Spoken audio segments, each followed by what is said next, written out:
Commodity roundup और हमारे साथ बातचीत करने के लिए कॉमट्रेंड्स रिसर्च के टी ज्ञानशेखर हैं, साथ ही ग्लोब कैपिटल के हिमांशु गुप्ता भी हैं।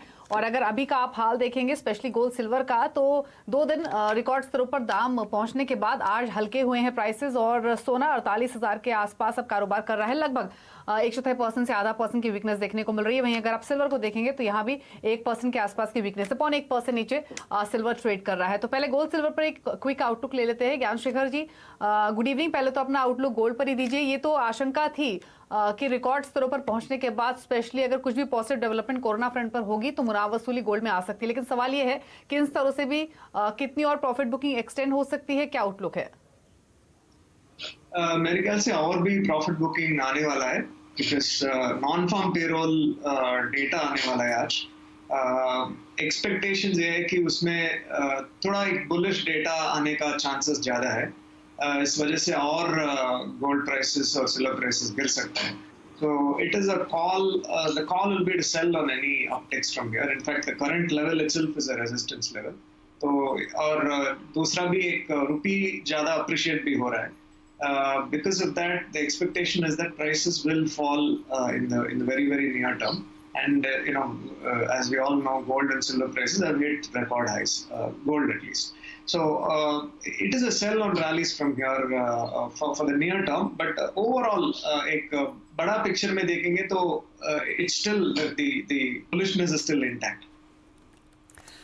तो आज तो रुपये का ऑफ कोर्स यहाँ पर बहुत बड़ा फैक्टर रहा है। 4 हफ्ते के हाईज पर हमने यहाँ पर रुपया आते हुए देखा। एक समय पर यहाँ पर हमने 75 के लेवल्स भी टूटते हुए देखे थे इंटरडे मार्केट्स में, और क्लोजिंग यहाँ पर काफ़ी on the positive side I है। तो जैसे ज्ञानशेखर कह रहे हैं कि रुपया एक यहाँ पर बड़ा फैक्टर था आज बाजार में, और उसका भी असर हमने यहाँ पर भावों में पड़ते हुए देखा है।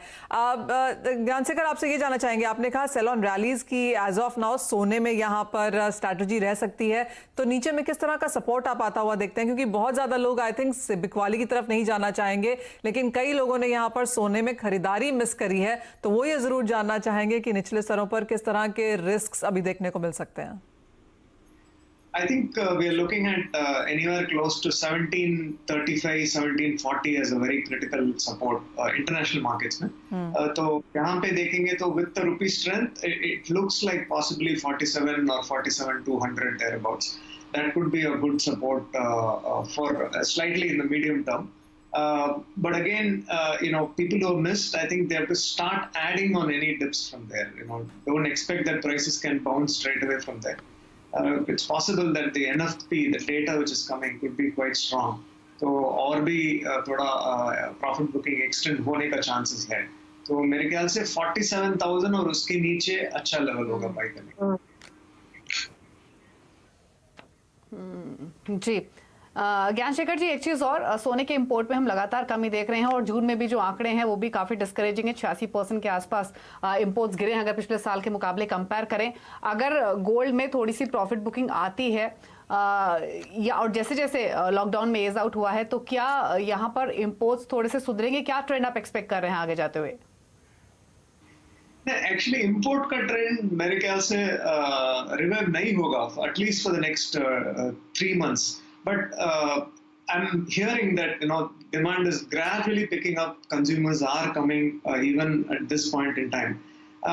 But it will be nowhere compared to what it was last year. थोड़ा तो recovery हो सकता है, but I don't think it will be as much as what we did. In fact, it will only be around 30-40% of what we did last year. If that comes, that itself is great. The main thing to understand is अभी के लिए gold में ज्यादातर investment demand का की chances ज्यादा है। Physical demand from jewellery side is going to be very less. I think we should not expect that going forward also. पिछले जून में हमने 75 टन का इंपोर्ट होते हुए देखा था, और इस बार जून में यहाँ पर सिर्फ 11 टन का इंपोर्ट हुआ है। लेकिन ये ट्रेंड हमने एक्चुअली पिछले कई महीनों से जारी देखा है, जब किसी महीने तो यहाँ पर सिर्फ 2, 4, 5 टन ही इंपोर्ट भी हुआ है। तो क्लियरली लॉकडाउन का असर यहाँ पर इन्वेंट्रीज पे पड़ता हुआ। हिमांशु, आपसे जानना चाहेंगे, जब सोने चांदी की बात होती है तो मुनाफा वसूली आज इन दोनों भी जगह पे देखने को मिली है। आप कैसे कर देखते हैं इसे? क्योंकि जैसे ज्ञानशेखर कह रहे हैं कि बिकवाली फिलहाल यहाँ पर की जा सकती है, सेल ऑन रैलीज की राय है। आपको क्या लगता है, बाइंग अपॉर्चुनिटीज हैं या थोड़ा सा बेच के चला जा सकता है? Good afternoon Manisha ji.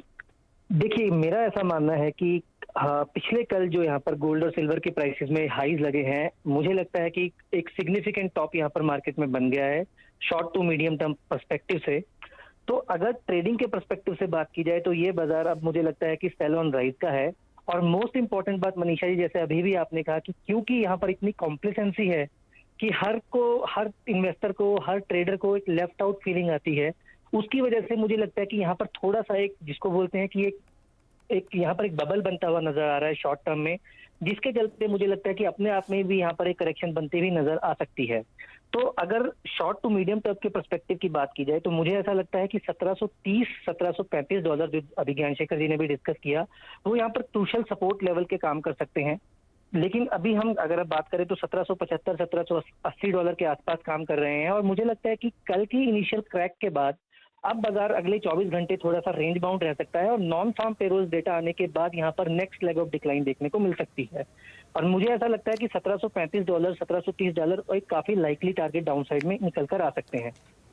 अगर डोमेस्टिक मार्केट की बात की जाए यहाँ पर, तो वहां पर भी मुझे ऐसा लगता है कि 47,300, 47,200 अच्छे सपोर्ट की तरह काम कर सकते हैं। तो ट्रेडिंग के पर्सपेक्टिव से मनीषा जी मेरा ऐसा मानना है और मेरी ऐसी रिकमेंडेशन रहेगी कि अभी यहाँ पर कोई भी बाइंग का ट्रेड फिलहाल शॉर्ट टर्म में बनकर नहीं आता। अगर कि कोई बहुत पहले से लॉन्ग तेजी की पोजीशन बनाकर किसी के पास रखी है तो अपने स्टॉप लॉसेस को ट्रेल कर सकते हैं, पर फिलहाल यहाँ पर खरीदारी से बचना चाहिए। जहां तक निवेशकों की बात है, medium to long term point of view से बात है, तो बिल्कुल हमें लगता है कि ये बुल रन अभी भी इंटैक्ट है। और जरूर जैसा कि हम 1900 डॉलर प्लस की बात करते हैं 2020 या 2021 की, तो वो अभी भी इंटैक्ट है। और निवेशकों के पॉइंट ऑफ व्यू से ये जो डिक्लाइन है, ये खरीदारी का अच्छा मौका हो सकता है। मनीषा जी, तो ये आउटलुक आपको मिला है गोल्ड सिल्वर। फिलहाल प्रॉफिट बुकिंग एक्सटेंड हो सकती है, इसलिए जो स्ट्रैटेजी है वो बेचने की ही होनी चाहिए। एक ब्रेक के लिए यहाँ पर रुक रहे हैं, जब लौटेंगे तो क्रूड पर भी आउटलुक लेंगे और साथ ही एग्री कमोडिटीज पर भी करेंगे चर्चा, स्पेशली गेहूं पर, एक ब्रेक के बाद।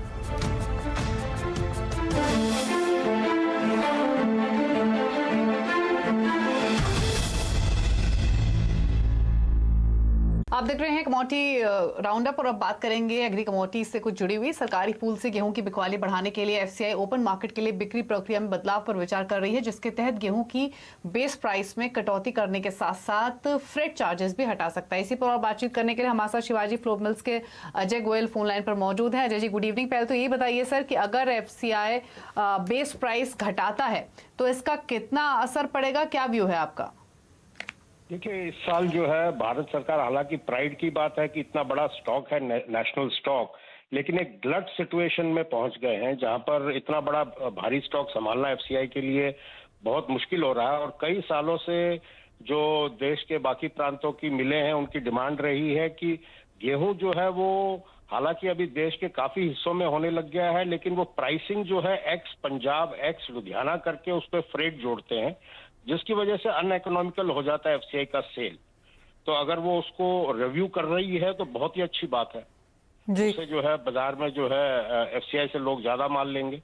जी हाँ अजय जी, सुनने में तो यही आया है ऑफिशियल्स की तरफ से सरकार में कि ये प्लान यहाँ पर करने की योजना है, लेकिन गरीब कल्याण योजना के तहत भी यहाँ पर सरकार ने गेहूं और चावल बेचने की बात की है और ये स्कीम काफी समय से यहाँ पर चल भी रही है। इसके बावजूद भी इवन एफसीआई का यहाँ पर कोशिश रही है कि ऑफलोड यहाँ पर किया जाए। आप कैसे देखते हैं जो ऑफलोड किया जा रहा है उसको और जो प्रोक्योर यहाँ पर किया जा रहा है एफसीआई की तरफ से उसको, तो क्या ये रोटेशन इन टाइम नहीं है? क्या इनफ ऑफलोड नहीं हो पा रहा है? देखिए, ऑफलोड तो अब सरकार तो जो है नवंबर तक फ्री में बांटेगी गेहूं इतनी जो है, तो इसकी वजह से बाजार तो डाउन रहेगा ही रहेगा। एंड इवन लोकल बिजनेसेस और लोकल कंजम्पशन को सपोर्ट करने के लिए सरकार को भाव थोड़ा सा क्या नाम है ठीक रखना चाहिए, क्योंकि सरकारी भाव जो है वो एक फॉर्मूले के हिसाब से चलता है, जिसकी वजह से वो टोटली आउटप्राइज्ड है इस मार्केट में। और इतनी बड़ी फसल होने के बावजूद एफसीआई एक दाना नहीं बेच पा रहा है, और वो कारण यही है कि प्राइसिंग पॉलिसी जो है वो एक sort of A bureaucratic pricing है, ना कि मार्केट के ट्रेंड को देखते हुए प्राइस कर जी। पर अजय जी, इंटर स्टेट अब सरकार ने यहाँ पर अलाउ कर दिया है, प्राइवेट प्रोक्योरर्स यहाँ पर विदाउट स्टॉक लिमिट खरीद सकते हैं, तो इन सब स्टेप्स का क्या फायदा हुआ है? ये तो देखिए सीजन के थोड़े लेट आया, और जब भी आया तब जो है स्टेट गवर्नमेंट्स को भी जो है उन चीजों के अमेंडमेंट्स लेके आने थे, जैसे यूपी, एमपी या पंजाब, हरियाणा। फिर मंडी टैक्स का जो है क्लैरिटी था नहीं, लेकिन आई एम श्योर इस चीज का जो है अगले सीजन में जरूर जो है किसानों को और मार्केट को, इन जनरल ट्रेड को जो है काफी लाभ मिलेगा इन कदमों का।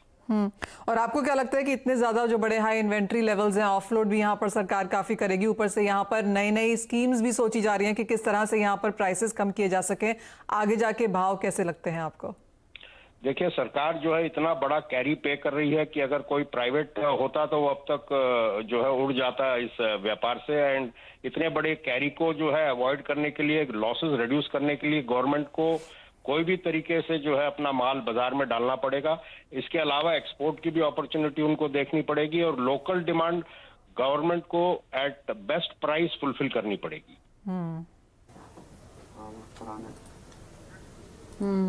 जी, चलिए शुक्रिया अजय जी अपने व्यूज इस पर देने के लिए। तो एफसीआई गेहूं बिक्री प्रक्रिया में बदलाव करता है और ओपन मार्केट सेल की प्रक्रिया में ये चेंजेस हो सकते हैं, उसके लाइकली इम्पैक्ट क्या होंगे वो यहाँ पर अजय जी समझाते हुए। लेकिन अगर बाकी एग्री कमोडिटीज की ओर रुख करें तो आज के सेशन में हमने देखा है कि अगर पूरा ही आप एडिबल ऑयल स्पेस देखेंगे तो वो सुबह से थोड़ा सा सॉफ्ट बना हुआ था। इसके अलावा कॉटन में हमने थोड़ी सी वीकनेस देखी थी। कॉटन पर एक इनफैक्ट एक आउटलुक हिमांशु का ले लेते हैं कि वहां पर क्या व्यू है। तो डिमांड उतनी बढ़ नहीं रही है जिसका इम्पैक्ट हम प्राइसेस पर देख रहे हैं। क्या व्यू होगा अभी इन लेवल्स पर कॉटन पर हिमांशु?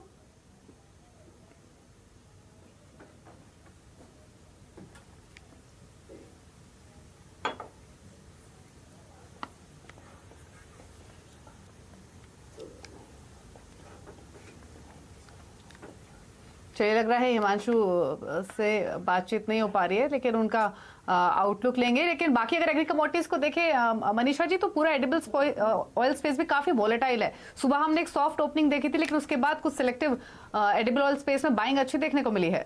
जी हाँ दीपाली, स्पेशली सोयाबीन सीपीओ की बात करें और मस्टर्ड तो क्लियरली काफी समय से यहाँ पर तेजी पर है ही। और ज्ञानशेखर हमारे साथ हैं, वो एडिबल ऑयल पैक को काफी क्लोजली यहाँ पर फॉलो करते हैं। ज्ञानशेखर, आप कैसे देखते हैं? Clearly bullish from here. यहाँ से डिमांड आने का बहुत संभावना है। उस वजह से जो भी प्रेशर था मार्केट में, I think that's going to be gotten over very soon, and there is a lot of acreage shift also. US में देखेंगे तो सोयाबीन का कम हो रहा है acreage. So there is going to be a lot of bullishness in prices overall in the edible oil complex per se. So if the US seaboard soy oil starts moving up, it will pull up all the other edible oils with it because they all move in a pack. तो इस वजह से एक तेजी का बहुत strong chances है आगे। The only thing is the demand which is being capped because of the current ongoing problem. वो भी थोड़ा bullishness आ रहा है because everywhere there is an economic recovery, markets being opened up. India maybe because we are the largest consumers, most of the traders are uncovered in the forward months. तो यहाँ पर भी और डिमांड आने का chances ज्यादा है। So it's clearly a very bullish market for edible oils from here. जी, तो एडिबल ऑयल स्पेस में तेजी फर्दर एक्सटेंड कर सकती है और सोया ऑयल में स्पेशली बाय करके चल सकते हैं 24 के टारगेट्स के लिए। शुक्रिया ज्ञानशेखर और हिमांशु आप दोनों का शो में आने के लिए। और इसी के साथ मुझे और मनीषा जी को दीजिए इजाजत। ब्रेक के बाद आप देख सकते हैं आवाज समाचार। नमस्कार।